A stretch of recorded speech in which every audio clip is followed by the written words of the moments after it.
आज Allahabad high court का संभल की शाही जामा मस्जिद पर एक अहम फैसला आया है। बता दें, रमजान और ईद के मद्देनजर शाही जामा मस्जिद में पुताई सफाई होनी होती है। प्रशासन ने पुताई करने पर भी रोक लगा रखी थी, जिसके चलते मस्जिद कमेटी ने हाई कोर्ट का रुख किया था। क्या हुआ आदेश, आइए देखते हैं इस रिपोर्ट में। इस वक्त बड़ी खबर, संभल मस्जिद की पुताई पर हाईकोर्ट का बड़ा फैसला आया है। कमेटी की निगरानी में कराई जाएगी पेंटिंग। हाईकोर्ट ने एएसआई को 3 सदस्यीय कमेटी बनाने का आदेश दिया। कमेटी के नेतृत्व में मस्जिद की रंगाई पुताई का काम होगा पूरा।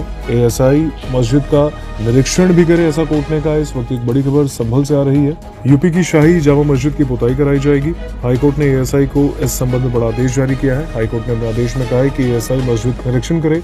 एएसआई की ओर से 3 सदस्यीय कमेटी बनाने का निर्देश दिया गया है। कमेटी की निगरानी में रंगाई पुताई का काम होगा।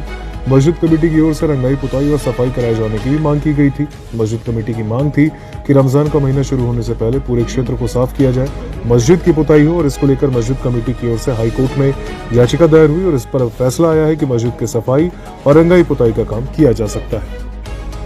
इस वक्त बड़ी खबर, संभल मस्जिद की पुताई पर हाईकोर्ट का बड़ा फैसला आया है। कमेटी की निगरानी में कराई जाएगी पेंटिंग। हाईकोर्ट ने एएसआई को 3 सदस्यीय कमेटी बनाने का आदेश दिया। कमेटी के नेतृत्व में मस्जिद की रंगाई पुताई का काम होगा पूरा। एएसआई मस्जिद का निरीक्षण भी करे, ऐसा कोर्ट ने कहा। इस वक्त एक बड़ी खबर संभल से आ रही है। यूपी की शाही जामा मस्जिद की पुताई कराई जाएगी। हाईकोर्ट ने एएसआई को इस संबंध में बड़ा आदेश जारी किया है। हाईकोर्ट ने अपने आदेश में कहा है कि एएसआई मस्जिद का निरीक्षण करे। एएसआई की ओर से 3 सदस्यीय कमेटी बनाने का निर्देश दिया गया है। कमेटी की निगरानी में रंगाई पुताई का काम होगा। मस्जिद कमेटी की ओर से रंगाई पुताई और सफाई कराए जाने की भी मांग की गई थी। मस्जिद कमेटी की मांग थी कि रमजान का महीना शुरू होने से पहले पूरे क्षेत्र को। बता दें, इलाहाबाद हाई कोर्ट ने मस्जिद की रंगाई पुताई का आदेश तो दिया है, लेकिन रंगाई पुताई का काम एएसआई की 3 सदस्य कमेटी बनाने का आदेश भी जारी किया है। वही मस्जिद कमेटी की निगरानी में मस्जिद की रंगाई पुताई का काम किया जाएगा।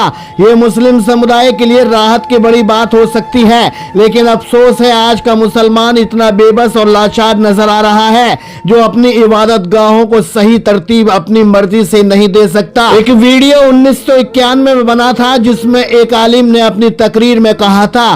क्या कहा था, आइए देखते हैं इस रिपोर्ट में। तो अपने इस वसीले को जारी, खाओ नियाज़े, पहनो कपड़े, सुनो मरसिये, केस्टों में, ड्राइंग रूमों में, वैगनों में, ट्रकों में, दुकानों में, होटलों में, जिन पर अल्लाह के पाक पैगंबर की पाक जमात पर सब्बो शितम है, तबर्रा है, हिजियान बका जा रहा है। वो जमीन, वो मकाम, वो प्लास्टिक की वो प्लेटें, वो थालियां, वो एक एक चीज, उस पर लानत पड़ रही है। सुनने वाले पर, सुनाने वाले पर, वहां बैठकर खाने वाले पर, खिलाने वाले पर। तुम उनके मुआमिन हो, तुम मददगार हो। तुम देखो तुम खुदा की कैसी गिरफ्त में हो। तुम्हारी औलादें घोड़े निकालेंगे। तुम अपनी औलादों की ईमान की हिफाजत नहीं कर सकोगे। वो वक्त आएगा कि तुम नमाज पढ़ना चाहोगे, तुम्हें मस्जिद के अंदर दाखिल नहीं होने दिया जाएगा। आएगा कि तुम नमाज पढ़ना चाहोगे, तुम्हें मस्जिद के अंदर दाखिल नहीं होने दिया जाएगा। सुना आपने, ये वीडियो 23 जुलाई 1991 का है। एक आलिम आने वाले वक्त की पेशिंगोई बयान कर रहे हैं। बस सिलसिला शुरू हो चुका है। कोई पीर बन रहा है, कोई बाबा बनकर हम मुसलमानों का ईमान खाए जा रहा है। आलिम बता तो नबी की हदीस रहे हैं, उनकी फाका कशी को बयान कर रहे हैं, उनके रहने सहने को बयान कर रहे हैं, उनके हुस्न अखलाक को बयान कर रहे हैं, उनकी सादगी, उनकी गरीबी को बयान कर रहे हैं। खुद 50-50, 20-20 लाख की कारों में दौड़े जा रहे हैं। ऐशो इशरत की चमक दमक में खोए हुए हैं। बिल्कुल सही कहा था 1991 में इन आलिम ने। आज 34 साल हो गए इस बयान को। ये पेशिन गोई सच होने के कगार पर है। यकीनन एक दिन आएगा, आप अपनी मस्जिदों की, अपनी खानकाहों की हिफाजत करना चाहोगे तो भी नहीं कर पाओगे।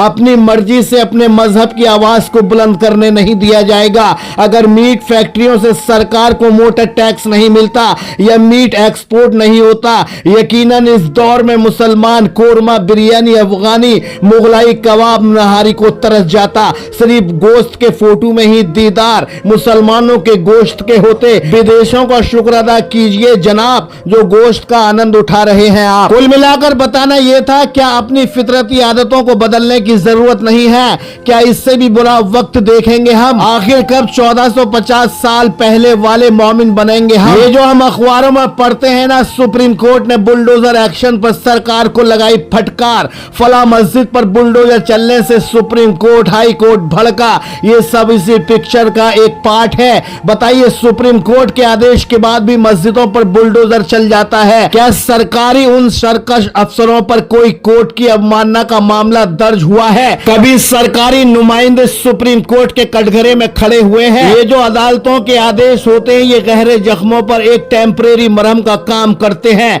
यहां मरहम लगाते हैं, बातिल उससे आगे जख्म कर देता है। जिस मरहम की वास्तव में जरूरत है वो सिर्फ हमारे परवरदिगार ही लगा सकता है, लेकिन उससे तलब करने में हम गैर होश साबित हो रहे हैं। कान से खबर सुनिए और उस कान से खबर को निकाल दीजिए, बाकी आप पर कोई फर्क पड़ने वाला है नहीं, क्योंकि आप न आज बदलेंगे न कल बदलेंगे। सिलसिला यूं ही चलता रहेगा और एक दिन अपना वजूद खत्म हो जाएगा। अलीगढ़ से चीफ एडिटर शाहिद रजा की रिपोर्ट, इंडिया सर्च न्यूज के लिए।